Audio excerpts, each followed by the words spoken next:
Hola, ¿cómo están? Bienvenidos a esta clase de física. Hoy realizaremos un ejercicio de lanzamiento de proyectiles. Veamos el ejercicio. Un balón de fútbol es pateado con un ángulo de 37 grados sobre el horizontal, con una velocidad inicial de 12 metros por segundo. Calcular la altura máxima que alcanza el balón, el tiempo que pasa el balón en el aire hasta llegar al suelo, la distancia horizontal que recorre en el aire hasta llegar al suelo. Esta es la representación gráfica del problema. Nos dice que el balón es pateado con un ángulo de inclinación de 37 grados. Entonces vamos a analizar y a recordar cuáles son las características del movimiento de un proyectil. En primer lugar, describe una trayectoria parabólica. En segundo lugar, se hace un análisis por separado de lo que es el movimiento vertical del objeto. En este caso, la característica que tiene el movimiento vertical mientras permanece en el aire es que su aceleración es de menos 9.8 metros por segundo cuadrado. O sea, se aplicaría en el objeto el tema de caída libre. Recordemos que en este tema la característica principal era que su aceleración era de 9.8 metros por segundo hacia abajo. Y otro análisis por separado que tenemos que hacer es el movimiento horizontal. ¿Cuál es la característica del movimiento? Es que su velocidad es constante. Mientras el objeto permanezca en el aire, la velocidad en cualquier punto de la trayectoria, la velocidad horizontal va a ser siempre la misma. En este caso podemos representar gráficamente la velocidad inicial del objeto en un sistema de coordenadas XY. Sabemos que es de 12 metros por segundo con un ángulo de 37 grados sobre el horizontal. Por lo tanto, pues tiene sus componentes en X y su componente en Y, el cual podemos calcular. El componente en X lo podemos calcular multiplicando la velocidad inicial por el coseno del ángulo. En este caso conocemos todos los datos, que serían 12 por coseno de 37, que es igual a 9.58 metros por segundo. Pero recuerden, esta velocidad inicial realmente es la velocidad que permanece durante toda la trayectoria del objeto, en este caso del balón. O sea, su velocidad inicial es 9.58 metros por segundo y esa velocidad la mantiene hasta llegar nuevamente al suelo. Por lo tanto, escribimos velocidad inicial en X y velocidad final. Y en todo punto va a ser la misma. Ahora, ¿cómo calculamos la componente en Y de la velocidad inicial? Pues multiplicando la velocidad inicial por el seno del ángulo. En este caso conocemos también todos los datos, sería 12 por seno de 37. Esto es igual a 7.22 metros por segundo. Lo escribimos positivo porque inicialmente el balón se mueve hacia arriba. Por lo tanto, esta velocidad tiene que ser positiva. Vamos a dar respuesta al inciso A, que dice calcular la altura máxima que alcanza el balón. Recordemos que el balón es pateado con un ángulo de inclinación de 37 grados con una velocidad de 12 metros por segundo. Por lo tanto, el balón toma una altura máxima que es la que nos interesa calcular. Lo representamos aquí gráficamente, la distancia inicial es 0 metros y esa altura final es desconocida. Escribimos los datos, la distancia entonces es desconocida, distancia inicial es 0 metros, la velocidad inicial en Y es 7.22 metros por segundo. Y atención a este dato, la velocidad final en ese punto máximo es de 0 metros por segundo. Este dato no lo proporciona el problema, este dato nosotros tenemos que saberlo. Y es que siempre cuando nosotros lanzamos un objeto hacia arriba, cuando ese objeto llega a su punto más alto, la velocidad en ese punto es igual a 0 metros por segundo.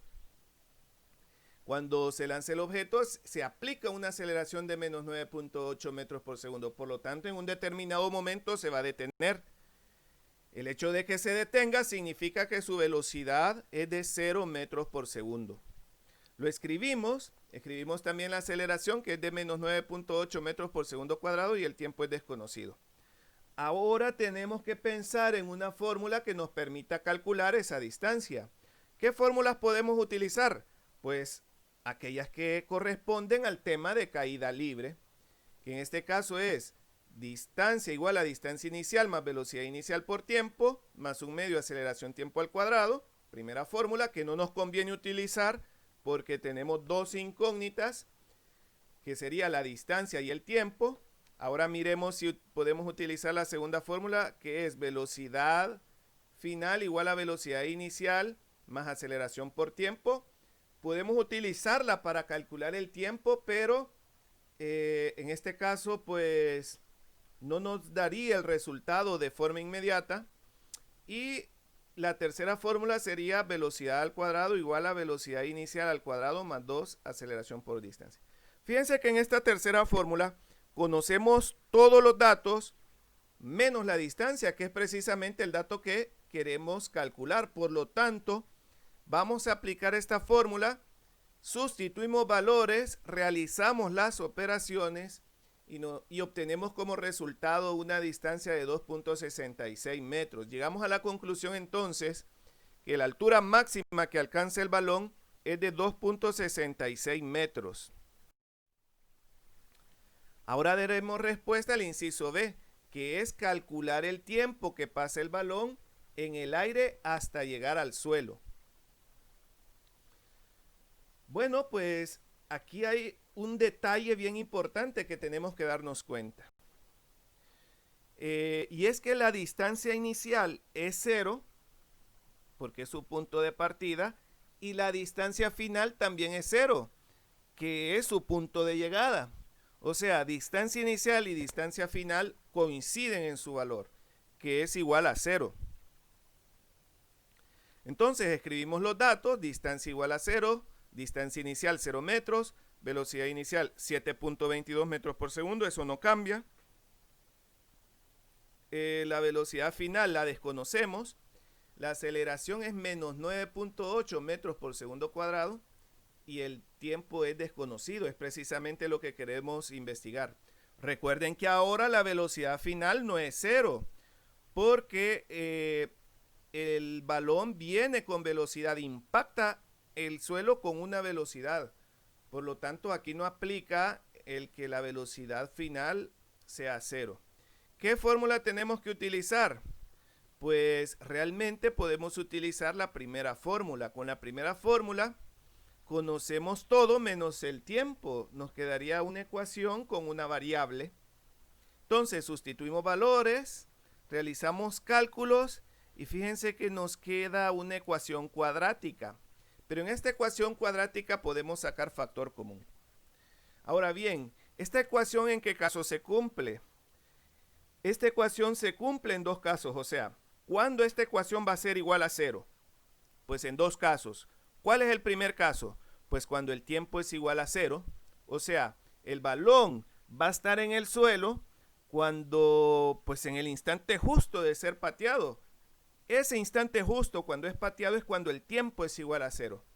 ¿Y en qué otro momento va a ser igual a 0 esta ecuación? Pues cuando el balón ya venga de regreso e impacte en el suelo. O sea, cuando 7.22 menos 4.9t sea igual a 0. Entonces tenemos esta otra ecuación, la despejamos y obtenemos que el tiempo es igual a 1.47 segundos. Realmente nosotros pudimos haber resuelto este problema de otra forma. Algo que nosotros tenemos que saber es que el tiempo que tarda en subir un objeto es el mismo tiempo que tarda en bajar. Así pues, nosotros pudimos haber calculado el tiempo que tarda en subir y después multiplicarlo por 2 de la siguiente forma.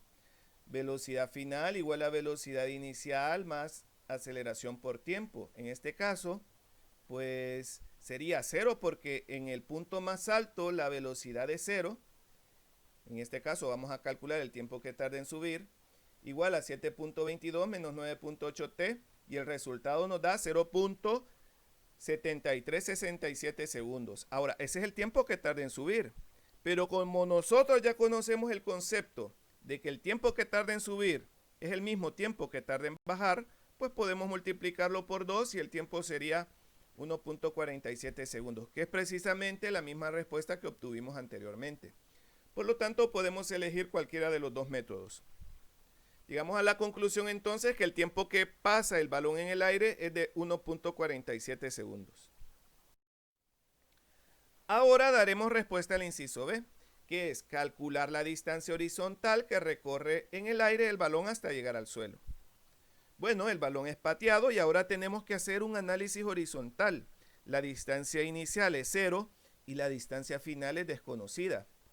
Lo que sí conocemos son la distancia inicial, que es 0, la velocidad, que es 9.58 metros por segundo, y el tiempo que fue calculado anteriormente, que es 1.47 segundos. Recuerden que ese tiempo es el tiempo que permanece en el aire el balón. Por lo tanto, lo podemos aplicar para dar respuesta a este inciso. Aquí, pues, ¿qué fórmula tenemos que utilizar? Pues la fórmula que corresponde al tema de movimiento rectilíneo uniforme, que es una sola fórmula, que es distancia igual a distancia inicial más velocidad por tiempo. Aquí conocemos todos los datos, los sustituimos y obtenemos una distancia de 14.1 metros. Esa es la conclusión, la distancia horizontal que recorre en el aire el balón, que recorre horizontalmente el balón en el aire es de 14.1 metros. Bien, esta ha sido la clase del día de hoy. Muchas gracias por su atención.